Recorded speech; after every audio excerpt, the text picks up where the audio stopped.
What is magical people, Mandy the Mage here, and after a long while we are back with another Valheim Reddit build showcase video. This is the series where I show off a few amazing builds submitted by the community over on reddit.com/Valheim. So if any of these builds catch your eye or you're looking for inspiration for your next build, be sure to check that subreddit out. And before we get into today's video and check out these builds, let me know in the comment sections down below which new building pieces you're excited to try out for this new Mistlands update. But with all that said, let's get right into today's video. For the first build of today's video, we're checking out the spooktacular build posted by user Oh Boy. This swamp graveyard theme build may have been better to show off around Halloween time, but I still wanted to give it some love and appreciation on the channel here. Within the different sections of this build itself, there are themed areas that include mobs from a few different biomes. This gives the build a strong sense of identity, while also featuring some of our favorite mobs in the game being used to decorate the build itself. So with that said, let's take a closer look at this build.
Amazing work from user Oh Boy. This build has a strong sense of theme and is a unique take on a swamp build, so I had to show it to you guys among some of my favorites in this episode. But with all that said, we're on to the next build for today's video. Now this next build wasn't actually submitted by any users on Reddit, but instead is an original build by me. That's right, you heathens, this is a self-plug. This beautiful build can be seen in my latest video where I put the Mistlands monsters up against the other monsters from different biomes. So if that sounds interesting to you, or you just want to marvel at my handiwork, be sure to check that video out. I'll leave a link in the pinned comment down below, but with that, we're on to the actual next build for today's video. This next build, posted by user Ghost, has a fantastic sense of life and world building, so to speak. Aptly named the Black Lung build, this build through the use of mods creates an excellent source of atmosphere that gives it a lived-in feel. When looking at this build, I genuinely get the feeling that miners actually worked in it. There's a certain clutter that shows a lived-in element, like there's actually people toiling around and moving objects within the build itself. So if you guys are ready to check out the immense amount of details this build has, let's take a closer look, shall we?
Amazing build from user Ghost. The sense of clutter and asymmetry this build has lends it to being one of the most realistic builds I've ever seen. I would love to see more abandoned structures like this in the game that have the same level of depth that the mod provides in this. Excellent work as always from this user, and with that we're on to the very next build for today's video. Nestled on top of twin stone spires, this black marble mage tower build sits mysteriously in the middle of this Mistlands biome. This build manages to look as magical as it does dark and ominous, and complemented by the beautiful vibrant green foliage around it and the bright blue lanterns that you see highlighting its paths, this build is one of the best looking Mistlands builds I've seen yet.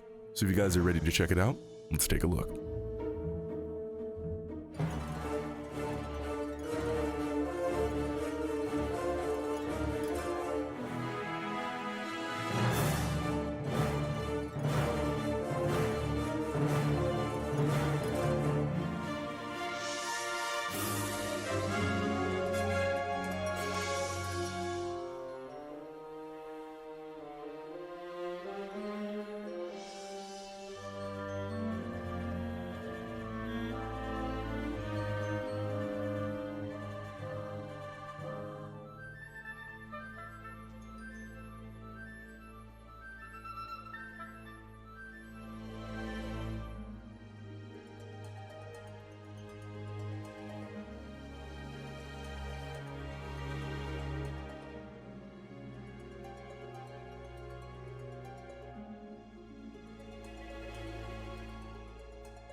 Amazing work from user Canarus Design.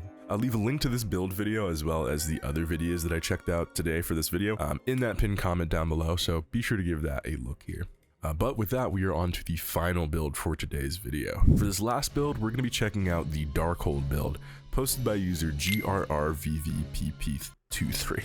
MCU fans should immediately recognize this one as the temple at the end of Doctor Strange in the Multiverse of Madness. Towering over the mountain it sits on, this builder has done an incredible job at replicating the scope of the tower showed in the film. Complete with an altar on the inside, this build is sure to wow Valheim and MCU fans alike. So with that said, let's take a closer look here.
Fantastic work from user GRRVVPP23. But with that said, it looks like we have reached the end of today's video. If you guys like these builds, be sure to check out the Valheim subreddit further. And as always, if you liked the video, be sure to hit that like button. If you're new here, you might as well subscribe. I've been Manny the Mage, and I'll catch you guys in the next one.